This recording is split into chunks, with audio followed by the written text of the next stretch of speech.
Shalom Aleichem. Bless yourselves. Peace upon you. This is Done the Talk. And we're trying to reason out understandings, deeper understandings in Torah.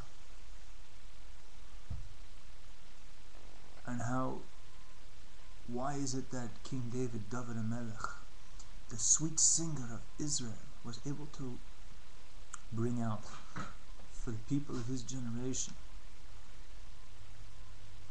new innovative ideas which were in no way a contradiction to what was revealed by the mighty Levite prophet, Moshe Rabbeinu, Moses, a teacher in his time.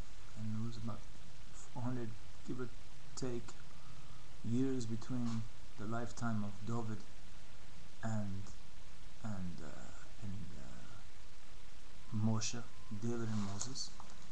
So the Lubavitcher Rebbe, may his merits continue to protect us through the Torah that he teaches, or taught, and continues to teach us when we learn his Torah, and his great merits from the perspective of all the great advice that he gave and can still give to us when we look into his Torah, and through something called Igeres HaKodesh, the holy letters that he wrote, and giving a lot of advice to a lot of different people from all walks of life, whether they be of the children of Israel, or even the blessed children of Noah, Shem, Japheth, and Ham, Shem, Japheth, and Ham.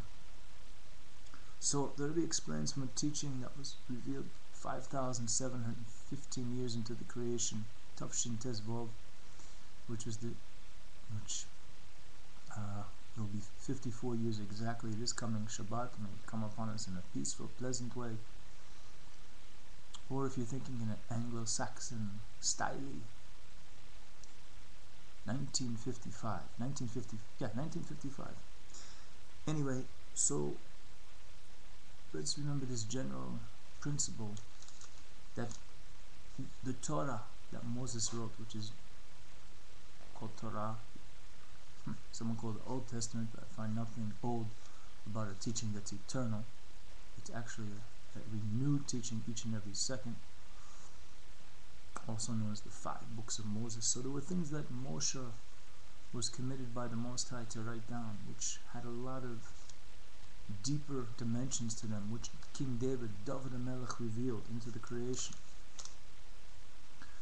So since Moses was privy to very high divine wisdoms called Chachma, we have to say, according to the Rebbe's perspective, which by the way the Rebbe was a direct descendant of King David HaMelech,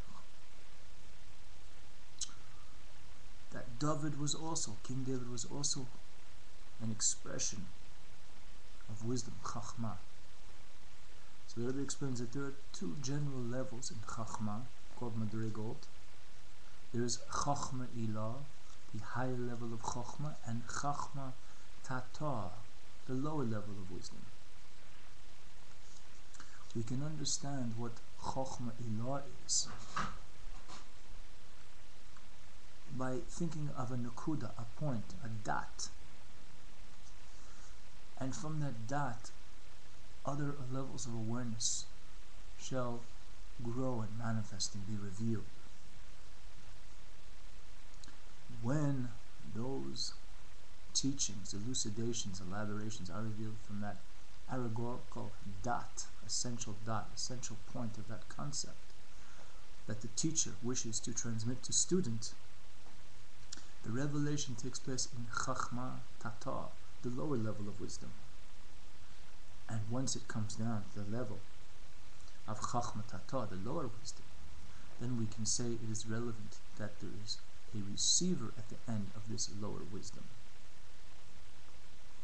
And then the receiver, the student, individuals like you and I, can start to comprehend it and become unified with the concept. The truth is, in that essential point that we talked about before, that Chachma Ilah, all those elaborations, elucidations, and awareness and consciousness were there, but we couldn't see. But then someone at the level which were revealed initially by Moses, then someone like David comes along and, so to speak, is able to extract levels of awareness that we were not aware of.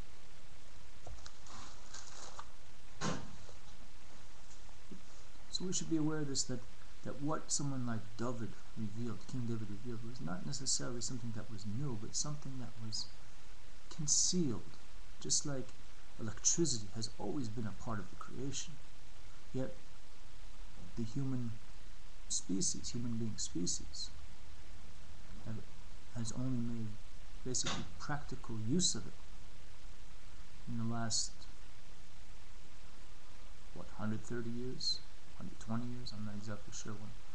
And yet, the big noise was made when, was it over 200 years ago, when Benjamin Franklin was flying a kite and he, so to speak, tapped into that energy, electricity. Of course, there's always been lightning streaks in the sky. It seemed to give the appearance of fire for early human beings. I'm sure saw once in a while fire started from the lightning striking objects. But yet, from early civilization until the time of Benjamin Franklin, who lived in America, for those of you who are watching this outside of America, to now, we've basically been using something which has always been available to us, but we didn't have the vessels, the kelim, to extract from this concealment of totality of the use of electricity. This is what David was able to do in his time, about 400 years after the lifetime of Moses.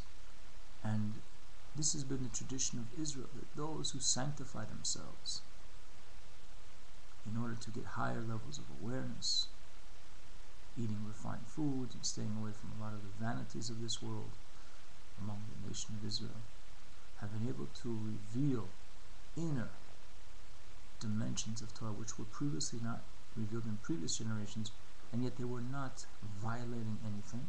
They were actually sanctifying the Most High's name. What do you mean by sanctifying? Kiddush Hashem.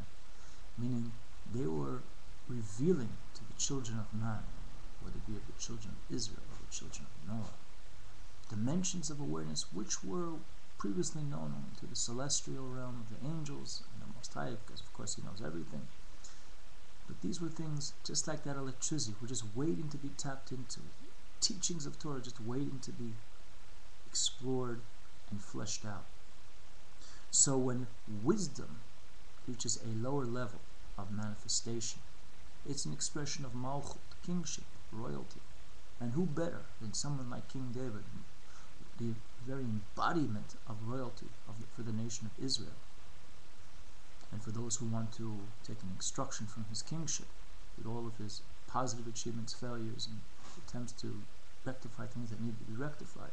The embodiment of kingship, when he revealed these teachings of Torah, that was an expression of his kingship, aside from the physical rulership that people can read about in the book of Samuel and Chronicles.